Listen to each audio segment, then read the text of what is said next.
Sir Basava ಕಲ್ಯಾಣದಲ್ಲಿ Imran ಅಂತಕ್ಕಂಥ ಒಬ್ಬ ಯುವಕನಿಗೆ ಚಾಕು ತಗೊಂಡು ಹೃದಯದ ಪಕ್ಕದ ಭಾಗದಲ್ಲಿ ಅತಿ ಹೆಚ್ಚಿನ ತಾಕತ್ ಹಚ್ಚಿ ಅವನಿಗೆ ಹೊಡೆಯಲಾಗಿದೆ.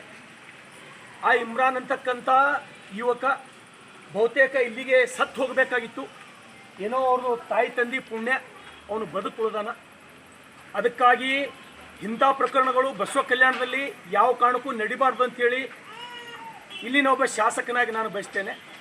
ಅವ್ರು ಯಾವುದೇ ಧರ್ಮದವ್ರು ಇರಲಿ, ಯಾವುದೇ ಜಾತಿದವ್ರು ಇರಲಿ, ಅವರು ಇಲ್ಲಿ ಬಾರಪ್ಪ,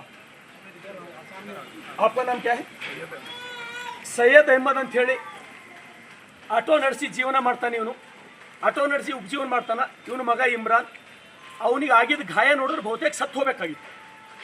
ಮಿನಿಮಮ್ FIR ಒಳಗೆ ಅಟೆಂಪ್ಟ್ ಟು ಮರ್ಡರ್ 307 302 ಹಾಕಿ FIR ಪೊಲೀಸರು ಮಾಡ್ತಾರ ಮಾಡಲ್ಲ ಅಂಥೇಳಿ ನಾನು ಸೂಕ್ಷ್ಮವಾಗಿ ಅವ್ರ ಜೊತೆ ಚರ್ಚೆ ಮಾಡಿ ನೋಡ್ತೇನೆ. ಮತ್ತು ನಾನು ಈ ರಿಫಾ ಹಾಸ್ಪಿಟಲ್ ಡಾಕ್ಟ್ರಿಗೆ ನಾನು ಈಗಾಗಲೇ ಹೇಳಿದ್ದೀನಿ, ನಾನು ರೈಟಿಂಗ್ದೊಳಗೆ ತಮ್ಮ ವರದಿ ಕೇಳ್ತೀನಿ, ಯಾವ ರೀತಿ ಗಾಯ ಆಗ್ಯದ, ಏನೇನಾಗ್ಯದ. ನನಗೆ ಈಗ ಅವ್ರು ಕೇಳಿದಾಗ ಏನು ಹೇಳಿದ್ರು ಅಂದ್ರೆ, ಸರ್ 30 ಸ್ಟಿಚಿಂಗ್ ಹಾಕಿ ಅಂತ ಹೇಳಿದ್ರು. 30 ಸ್ಟಿಚಿಂಗ್. ಇಮ್ರಾನ್ ಅಂತಕ್ಕಂಥ ಹುಡುಗ ಅದು ಸತ್ತು ಹೋಗಬೇಕಾಗಿತ್ತು. ಅವ ನಿಜವಾಗೂ ಇವರೇನೋ ಪುಣ್ಯದ ಬಲ ಅಂತೇಳಿ ಉಳ್ದನಷ್ಟೇ, ಸತ್ತು ಹೋಗಬೇಕಾಗಿತ್ತು. 30 ಸ್ಟಿಚಿಂಗ್ ಈ ಭಾಗದೊಳಗೆ ಅಂದ್ರೆ ಲಂಗ್ಸ್ ತನಕ ಹೋಗಿ ಆ ಚಾಕು ಒಳಗೆ ಹೋಗ್ಯದ, ಸಾಯವನೇ ಉಳ್ದನ ಅಂಥೇಳಿ ಡಾಕ್ಟ್ರ್ ಹೇಳ್ಯಾರ. ನಾನು ಮತ್ತು ರೈಟಿಂಗ್ದೊಳಗೆ ಅವ್ರಿಗೆ ವರದಿ ಕೇಳತ್ತೀನಿ.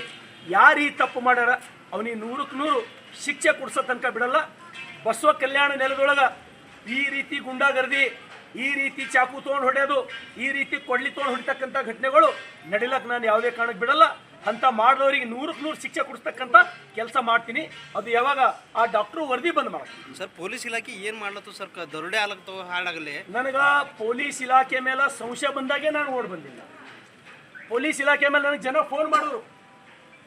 ಇವ್ರ ತಂದೆ ಹಿಡ್ಕೊಂಡು 4 ಜನ ನನಗೆ ಫೋನ್ ಮಾಡಿದ್ರು, ಸರ್ ನಮ್ಮ ಮಗನಿಗೆ ಸಾಯಂಗ್ ಹೊಡೆದಾರ, ಪೊಲೀಸರು ಏನೂ ಮಾಡ್ಲಿಕ್ಕೆ ತಯಾರಿಲ್ಲ ಅಂಥೇಳಿ. ನಮ್ಮ ಮಗನಿಗೆ ಸಾಯಂಗ್ ಹೊಡೆದಾರ ಅವರು, ಪೊಲೀಸರು ಏನೂ ಮಾಡ್ಲಿಕ್ಕೆ ತಯಾರ ಅಂಥೇಳಿ. ಶಾಯದ್ ಮರ್ರೇಕ ಬಚ್ಗೇನ ಅಪ್ಪ ಬೇಡ ಮತ್ತೆ ಬಚ್ಗಾಯ. ಅವ್ರ ತಂದೆಯವ್ರಿಗೆ ಕೇಳ್ರಿ, ಹಡ್ದ ಕಳ್ಳಿಗೆ ಎಷ್ಟು ತ್ರಾಸ ಆತ ಅಂತೇಳಿ ಅವ್ನಿಗೆ ಗೊತ್ತಾತ. ಅವ್ನು ಹೇಳ್ತಾನೆ ಸಾಯ್ಬೇಕಾಗಿತ್ತು ನನ್ನ ಮಗ ಉಳ್ದಾನ ಅಂತೇಳಿ. ಹಾಗಾಗಿ 100ಕ್ಕೆ 100 ಈ ಬಡ ಕುಟುಂಬಕ್ಕೆ ನಾನೂ ಸಹಾಯ ಮಾಡ್ತೀನಿ, ಸರ್ಕಾರದಿಂದೂ ಸಹಾಯ ಮಾಡ್ತಕ್ಕಂಥ ಕೆಲಸ ಮಾಡ್ತೀನಿ. ಯಾರು ತಪ್ಪು ಮಾಡ್ಯಾರ ಅವ್ರಿಗೆ 100% ಕಾನೂನಿನ ಕುಣಿಕೆಗೆ ಸಿಗಿಸ್ತಕ್ಕಂಥ ಕೆಲಸ ಮಾಡ್ತೀನಿ. ಧನ್ಯವಾದಗಳು. Thank you sir.